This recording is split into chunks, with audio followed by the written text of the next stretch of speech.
Six Sigma Greenbelt, Unit 2. The first thing I'd like to talk about is called a FEMA, Failure Mode and Effects Analysis.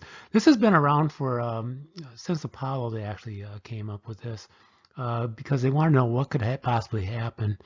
And it worked out pretty good, actually. If you think about in Apollo 11, as they were going towards the moon, they had a failure code. I can't remember what it was, failure code 1207.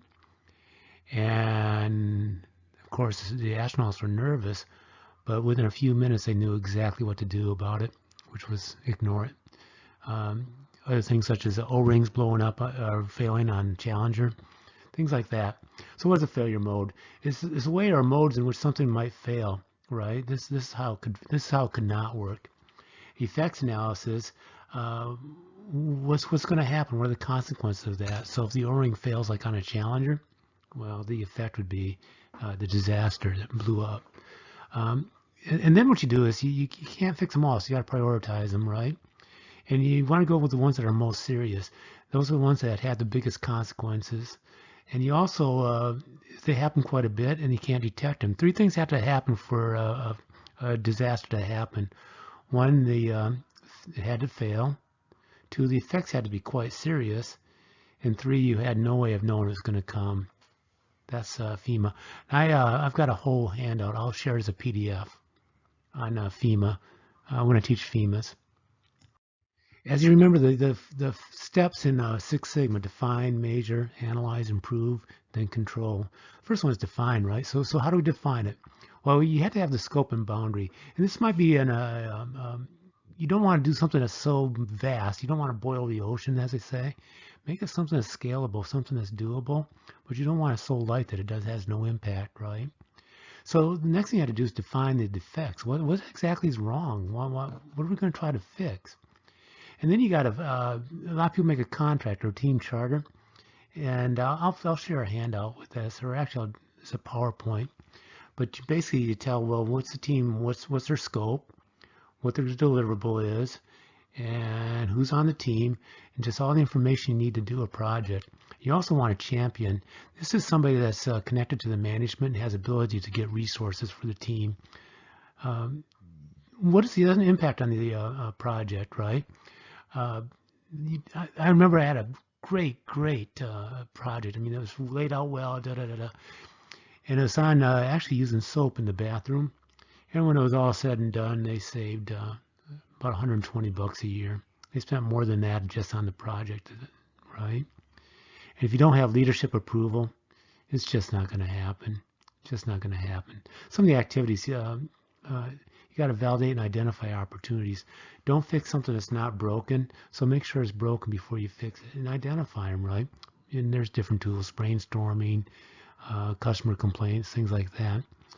We'll talk a little bit about stakeholders later, but you got to identify the stakeholders. Everybody's going to be impacted by the project. Team, we'll talk a bit about teams quite a bit. The team charter again. You want to map the process. You can do a value stream map, or you can do a process map. But basically, you got to find out what you're dealing with, right? And the fix is not to the product, it's to the process, right? And you're going to grab some low-hanging fruit. This is stuff that you can fix like right away. It's a no-brainer kind of thing. You just see it out there and you do it. And you set the guidelines and rules. And what are your results going to be, right? So how are you going to measure success? Six Sigma projects, it's never done in isolation. It's always done with teams. And I won't spend much time on this because I'm going to hand out. I'll probably do another video, and I'll give a handout on teaming. But teams go through a phase, right? Forming, storming, norming, performing. The 4 stages: forming, storming, norming, performing. And I'll get more information in the handout. But basically, what is in it for the company? Why does the company want teams? What does the company get? Well, the biggest thing they get is a diversity and plethora of ideas. More than just one perspective, right? So that being said, the Army actually did a study that the best size for teams are about 5 to about 9, which is basically we're hardwired to work in those groups. That's the size of families, so we're hardwired into it. And then you go to the next size up is about I don't know, up to about 40. That's about as many people as you can know. You know, you're not going to know them intimately like a family. So you don't want to get too big, but you don't want to be too small and get groupthink. So everybody in the team, they also learn, members of the team, it's in it for them too. They learn to work with people. Plus they get to see different perspectives also, right? Team resources. We've all been on teams where we just didn't have what we needed the expert to do it. It was the expertise, other resources, and objectives. What is the team's goal, right? A lot of teams will flop because they don't know where they're going, right? So metrics, we come into metrics, but what do you want out of the team, right? What is the purpose of the team? And empowerment. This is hard for a lot of management to give up power, but a team that's not empowered, they're not really a team. They're just people working for you.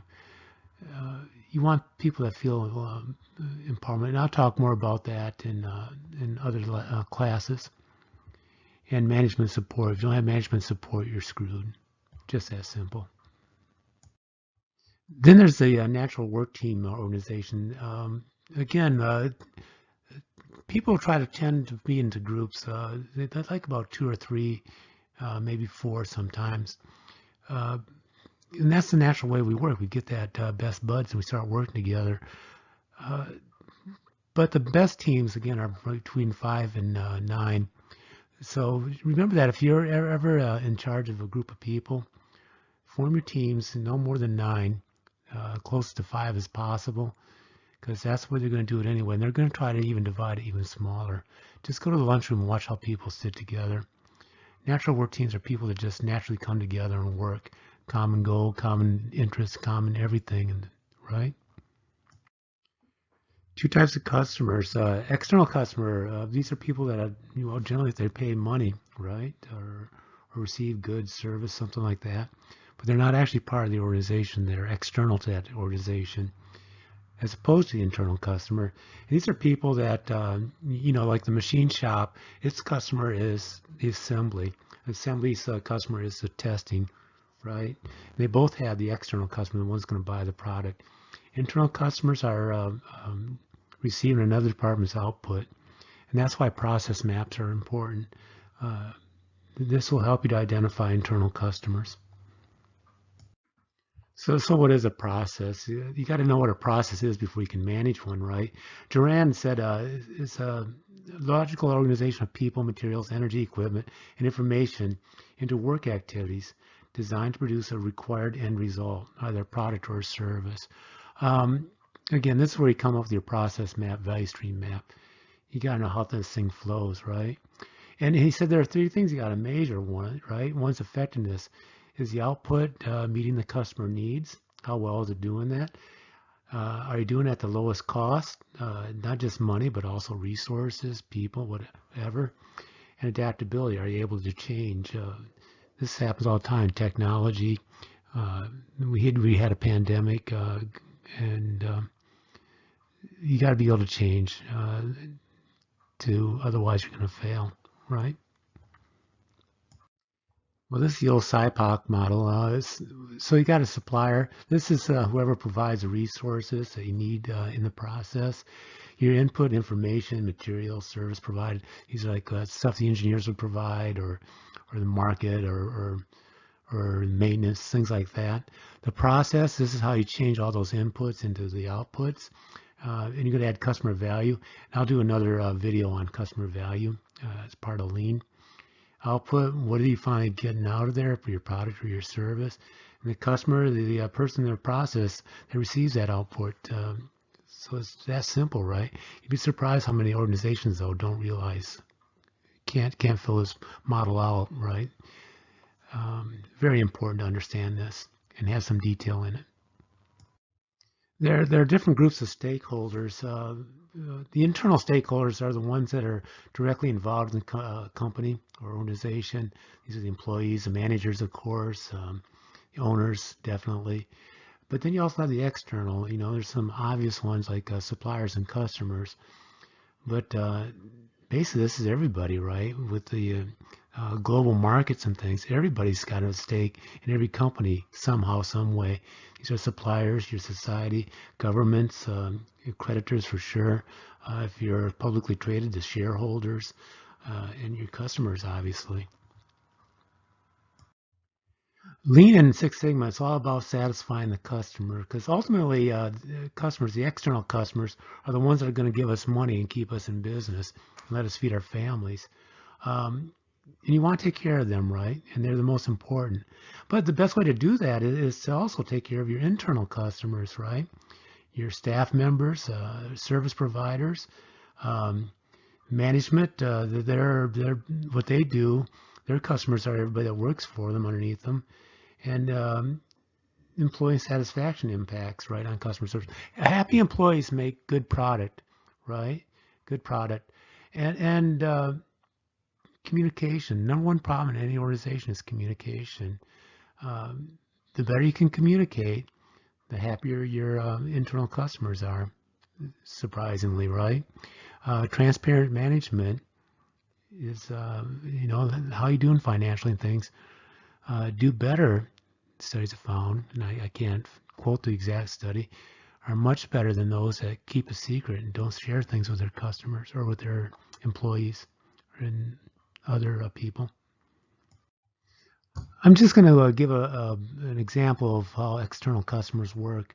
I was going to make some bulgogi for some friends. So I need some Korean red paste. Well, I'm the end user. I'm ultimately going to be the one using the red paste. So I go to the Korean store and I purchase the red paste. The Korean store is actually an intermediate user. They bought that red paste to resell it to me, right? Impacted parties will be the people that come to eat the bulgogi, right? They didn't purchase it, but they're impacted by the flavor, smell, whether it makes them sick or not. And this is the way it generally works. Sometimes you can cut out the intermediate user, but generally there are three levels of the external customers: end user, intermediate, and impacted parties. So we want to collect customer data, and there are different levels of customer data, right? Business level, these are basically going to be financial revenues, gross sales, return on investment, RONA, those types of things. Owners, shareholders, these are things they're concerned with. Operations level, this is could be both internal and external. Again, this is your effectiveness, how well do you meet their needs, efficiency, how cheap is it, and quality, things like that. And then on process level, this is where you actually primarily focus on internal customers. And what you want to do is say, how well are we meeting your needs? You the people that are working for us, our employees, how well are we meeting those? You'd be surprised how many people really don't know their employees. If you have a high turnover in your organization, you might want to think about why and start looking at this process level. So how do you gather the data? Surveys, we've all taken surveys. We go, on a scale of 1 to 10 or whatever. Look at Likert scales if you get a chance. Focus groups, we just sit in about 3 to 9 people and just talk about it, right? What do you think of this? And see what they have to say. Face-to-face interviews, if you have an outside sales force, what is, in addition to just making sales, you need to have a two-way street. What is the customer telling you? And extract that data from them. Satisfaction and complaint cards. This is, well, if you look at when you buy something online, how many stars are you going to give this supplier? You could have one at the emergency room. I see a lot of them there now. Hospital stays, they do that. And these are, if you send them out by mail, good luck with that. It doesn't work so well. Or even email. It's hard. Look at the ratings, right? Look at the ratings. Dissatisfaction sources. Oh man, this is huge, right? Again, you got the stars. A good one I always like is look at social media. If you do a search on, let's pick one, family, Walmart. Do a search on Walmart and just see what people have to say about Walmart, or do a search for Walmart complaints, see what they have to say. And competitive shopping, they actually have mystery shoppers. I was a mystery shopper, you know, I used to get like free hotel stays and things like that. Uh, Once a month I'd go to Papa John's, and Papa John's give me $20 to buy a pizza and tell them how that pizza tasted and all that, how evenly the peppers were spread out on things like that. All those things adds up to what's the voice of the customer. What is the customer telling you, right? And you want to know the voice of the customer. This is very important. If you don't know that voice, you're not going to be able to satisfy that customer. So you collect all this data, right? So what do you do with it? Well, you got to analyze it. And there, I'll have detail. I'll go into detail in other documents or other videos on all of these. Statistical tests, you're going to get tired of doing these by the time we're done with the whole course. Line graphs, another type of chart. Control charts, I'll probably do a video on that. Matrix diagrams, Pareto analysis is a big one. Again, I'm not going to go into detail. If you want to, pause the slide right here and do some research on the internet. But I'll cover these in depth later on. So you've done your analysis, right? So now you got to say, okay, what do we have to do to satisfy our customers, right? So you got to determine, what, first of all, what's critical to the customer. What must we provide as a bare minimum to make that customer even look at our product, right? These are our critical customer requirements. If we don't do this, we're not going to sell it, whether it's a product or service. Then we start looking at the customer expectations. We can do the very basic, you know, these are the bare essentials. What do you need? I'm going to use a car for an example. Well, a car should be, when I buy it, should be assembled, ready to drive, air in the tires, things like that. Very, very, very basic. Expected, some things I need to know with the car. What happens to, what's the warranty? What's in this car that I want? Does it have a radio? Things like that. Then there's the desired, right? They're worthwhile to have, but I'm not probably going to pay too much for these. You know, I've bought a new car and it came with a CD player, which surprised me. You know, I wasn't going to pay more for it, but hey, that's cool because I got all these old CDs I can listen to now. And then there's unanticipated. Another thing that I didn't expect to have 6 months worth of roadside assistance, or to have free oil changes for the next 3-5 years, whatever it is, right? That's unanticipated. These are, a lot of people call these delighters, right? And keep in mind that customer needs. I'm just going to use the Duran example of a car. What the customers say, they want, I need a car. Real needs, so the customer just needs transportation, right? Perceived needs, I think I need a new car, right? A used car just won't do, right? Cultural, oh man, it has to be a Mercedes-Benz. And unintended, right? He used it some way I didn't expect it. Well, he's going to haul bricks with it, right? Strange, right? And that happens quite a bit. But the customer has all these needs, right? And you can't give it all to them, right? So you got to put priorities to it. And we'll talk a little bit about how you do that. But you got to decide, prioritize what you're going to deliver to the customer. It has to be done because you're not going to be able to give him everything he wants, generally. This is called the quality force function deployment, QFD. So how does this thing work? Well, you come in with what? So this is the voice of the customer that goes on the left. So all the things in the blue are things you have control over. Importance, you kind of rank which one is the most important, set the priority. Then you set the design features. And then you take those and say how well you're doing all these design features and how they correlate to your customer needs, right? And then you put all these measurables and you translate them to this correlation. And basically, I'm not going to spend much time on this, but look one up and you can see that this thing correlates to all these things on how they all relate to each other, right? And you see how well you're doing. And then you want to take into look at competition, right? Some benchmarks and targets. Again, I've done a couple of these. He's been around since the 1970s. It was developed in Japan. The problem I have is a lot of times you don't have the data, so people just put in whatever they think. You know, it's kind of like fiction. This is hard to get the data to do one of these correctly, but it's worthwhile if you can get that data. Team dynamics, this is huge, and whenever you add a new team, you might want to think of going through this, actually teaching your team the dynamics, because it'll get you through it faster. Again, the best size for a team, about 5 to 9 generally. Size of a family, because that's what we're hardwired to deal with. You want diversity. The more diverse, the better, whether it's cultural, racial, education-wise, from the different departments.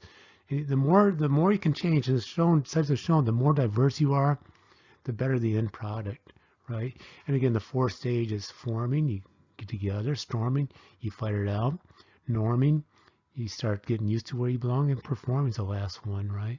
Think of these reality shows, Survivor, right? When they first form, everybody's excited, yeah, all happy, and then the arguments start, and they finally settled into their place on the team, and they finally start performing then, right? Right? And that's the life cycle of this thing. Ultimately, teams should just be able to on-form, deform, or whatever you want to call it. You ever seen those teams that just linger longer than they should be? And recognition and reward, right? People like being praised. They like attaboys, attagirls, right? I'm going to share a video with Dan Pink. He talks about what motivates people, and I can't do it any better than he does talk about it. So these are some roles that you'll have on a project team. You got the black belts. They're pretty good at problem solving, and they can do their math pretty well. Master black belts, they mentor and they monitor the projects, make sure everything's going okay. They're experts. They might not actually be on the team, but they're available if you have a question. Green belts are usually just part-time Green Six Sigma people, but you'll find out after about the 12th lesson, you will be skilled and you will be able to analyze, right? You're a big part of this team. Sponsors, these are the people that cheer, lead you on, and tell you where you're going to go. Management is another word for this one, right? Champions, these people provide air cover, basically, right? They make sure you have the resources and everything you need to make this team successful. Usually part of management. And then the process owners. If you're going to change somebody's process, you got to make the owner aware of it. If he or she's not on board, you're not going to succeed. Just not going to succeed. So there are some different team tools we can actually use. And I won't get into much detail on these. But here's a list. Nominal group technique. What happens, this is kind of like a brainstorming. Everybody says, okay, here's the problem. What's your solution? And people will take a piece of paper and without telling anybody, they'll write down their possible solutions. And then they pick out the best one. And then everybody comes together and they talk about it. And they basically hammer out the solution that they think is best. Multi-voting, you got several different solutions. So you don't have to pick just one. You pick out your favorite 3, right? So if there's like 9 different choices, you pick out the 3 you like the best. And basically those 3 go to the same vote. So you're not locked into just one vote. They're actually talking about doing this. Some of the parties are talking about doing this in the primaries. You can vote for more than one candidate. So if your candidate doesn't win, well, I'm okay with this other guy too, or this other woman too, right? Brainstorming, we all know what that is. You just sit there and you just throw out ideas. No thought to quality, just to keep on throwing them out. So some different team problems. Groupthink is people just think the same, right? We've all know that married couple where they just think the same. The wife will finish the sentence or the husband will finish the sentence, right? They just think exactly the same. Risky shift's an interesting one. They found that people in groups will tend to make they'll risk things, right? They'll take extreme action that they wouldn't take normally because they feel comfortable with the people in the group, right? And then the additional problem areas, these are the people skills, the soft skills, people that don't like each other. And I'm tempted to get into politics here and talk about that, but I won't. But some teams just aren't they can't work together, right? Just can never work together. And these are the soft skills. Communication, number one problem in all organizations, right? Uh, you got to have some method of doing the flow of communication downward and also upward, right? Um, Management needs to talk to the employees. Employees need to talk to management, right? That's for both ways, and there's different ways of doing that. But I won't get into them here. But you got to have this. Misleading information. Oh my, the rumor mills. Every organization has a rumor mill, right? And well, heck, let's tack on to it. Social media, just laced full of misleading information and lies, right? Uh, Horizontal communication. Uh, you may know something in your department, but the same buddy with the same basically position as you in another department, you just don't talk to them, right? There's formal communication. These are like the newsletters, emails, that type of thing, but also informal communication. Um, Conversations they have in the lunchroom, talks during the break. What one wife said to another wife. Well, you come home from work, you tell your wife, and she tells the wife of a coworker, right? Very informal. Gatekeepers, these are people that hoard information, knowing that information is power, and so they keep information and just leak it out just a little bit at a time, just enough to do it. Other communication techniques, there's a ton of them out there now, ton of them. Um, these are signs, lights on the factory, uh, how are we doing? We keep tally of how many units we produce.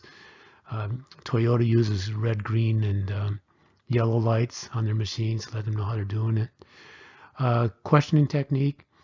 Uh, Back when I was in the Army, when you gave an order, they used to say, well, go to the lowest ranking guy and ask him to repeat back your order.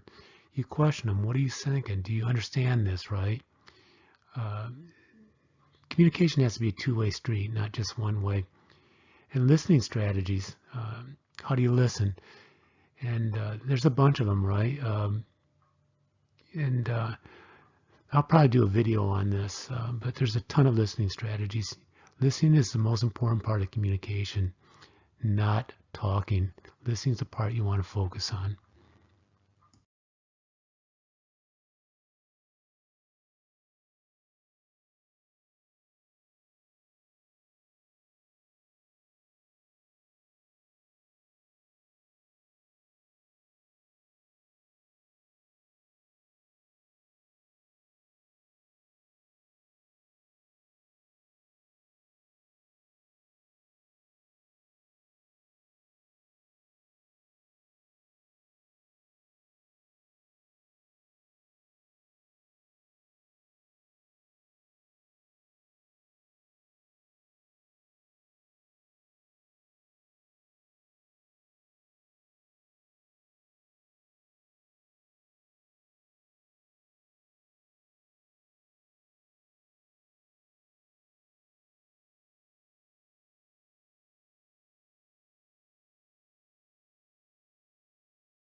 Here are some links. One is to the next unit.